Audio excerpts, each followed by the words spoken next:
الله وبركاته. الحمد لله، الصلاة والسلام على أشرف رسول الله وعلى آله الفائزين برضا الله. أما بعد. ഏറ്റവും ബഹുമാനാദരവുകൾ നിറഞ്ഞ ഉസ്താദുമാർ, എൻ്റെ ശബ്ദം ശ്രവിക്കുന്ന ശ്രോതാക്കൾ, ദുരന്തങ്ങൾ മനുഷ്യന് നൽകുന്ന പാഠങ്ങൾ, മതവും ശാസ്ത്രവും എന്ന വിഷയത്തെക്കുറിച്ച് സംസാരിക്കുമ്പോൾ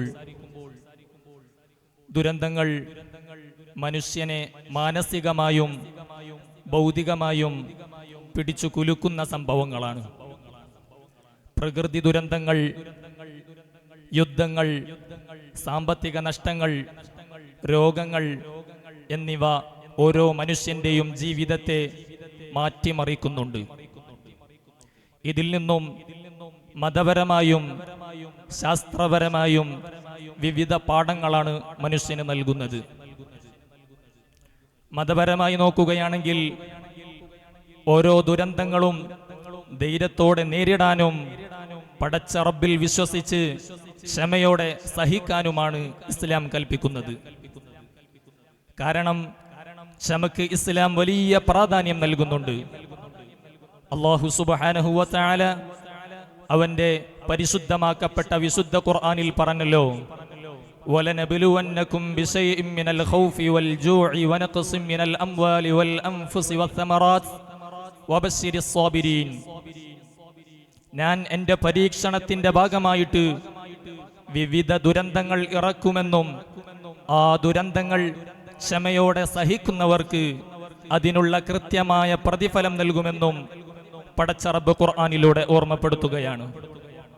അതുകൊണ്ടാണല്ലോ ക്ഷമയുടെയും സഹനത്തിന്റെയും പര്യായമായ അയ്യൂബ് നബി അലൈഹിസ്സലാത്തു വസ്സലാമിന്റെ ജീവിതത്തിലൂടെ, അവിടുത്തെ ജീവിത ചരിത്രത്തിലൂടെ ഒരുപാട് പാഠങ്ങൾ നമുക്ക് പഠിക്കാനുണ്ട്.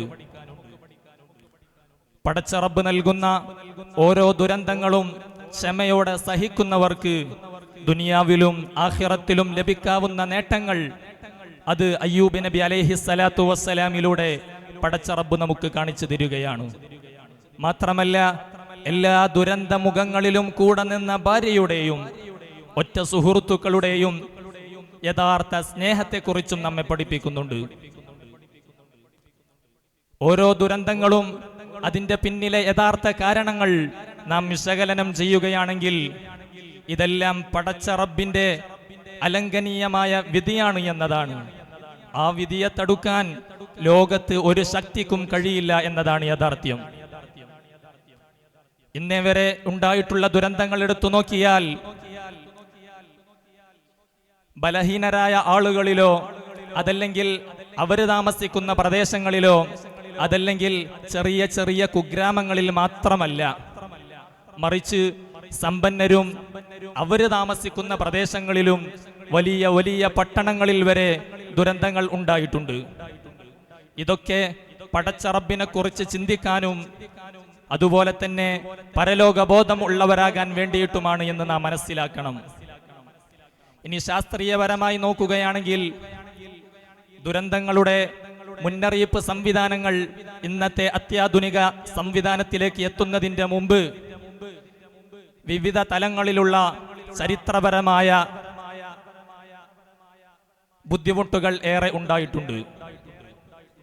പുരാതന കാലത്ത് ദുരന്തങ്ങളുടെ മുന്നറിയിപ്പ് സംവിധാനങ്ങൾ വളരെ പരിമിതമായിരുന്നു.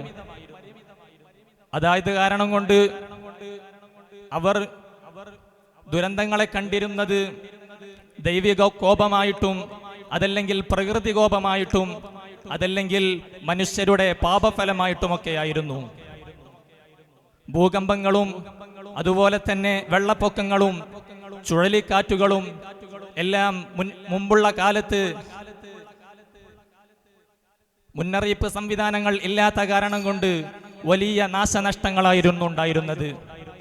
പക്ഷേ അതിൽ നിന്നൊക്കെ മാറി ഇന്ന് ശാസ്ത്രം വളരെ പുരോഗമിച്ചു കൊണ്ടിരിക്കുകയാണ്. വരാനിരിക്കുന്ന ദുരന്തങ്ങളെ നേരത്തെ കണ്ട് അതിന് വേണ്ട നടപടികൾ സ്വീകരിക്കാൻ ഇന്നത്തെ ശാസ്ത്രത്തിന് കഴിയുന്നുണ്ട് എന്ന് യഥാർത്ഥമാണ്. എന്നല്ല, ഇനിയും വളരെയധികം ശാസ്ത്രം മുന്നോട്ടെടുക്കേണ്ടതുണ്ട് എന്ന് മാത്രം ഓർമ്മപ്പെടുത്തി എൻ്റെ ഈ കൊച്ചു പ്രസംഗം നിർത്തുന്നു. ആഖിറു ദഅ്വാനാ അൽഹംദുലില്ലാഹി റബ്ബിൽ ആലമീൻ. അസ്സലാമു അലൈക്കും വറഹ്മത്തുള്ളാഹി.